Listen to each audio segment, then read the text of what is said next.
প্রিয় viewers, bat and প্যাট মেডিকেলের পক্ষ থেকে স্বাগতম।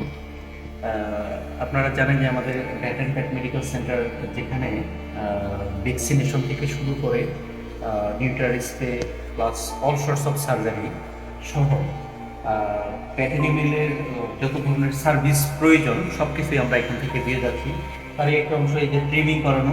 বর্তমান সময়ে প্রচণ্ড গরমের কারণে দেখা যায় যে প্রাণীগুলোর খুবই কষ্ট হয়, এরা দেখা যায় যে এসিতে খুব কমফোর্ট ফিল করে, কিন্তু অধিকাংশ বাসাতে আমাদের কিন্তু সেই ফেসিলিটিসগুলো না থাকার কারণে ওদের খুব কষ্ট হয়। যেমন এখন ওর টেম্পারেচার 3-এর উপরে, হালকা ঠান্ডা লাগছে এবং বিভিন্ন ধরনের সমস্যাগুলো হয়ে থাকে। তো আপনারা যারা এই ট্রিমিং সহ গ্রুমিং প্লাস হলো ভ্যাকসিনেশন এবং প্যাটের যে অ্যাক্সেসরিজগুলো যেগুলো লাগে আপনাদের প্রয়োজনীয় যে বিষয়গুলো সব কিছুই আমাদের এই ব্যাট অ্যান্ড প্যাট মেডিকেল সেন্টারে অ্যাভেলেবেল করা হচ্ছে।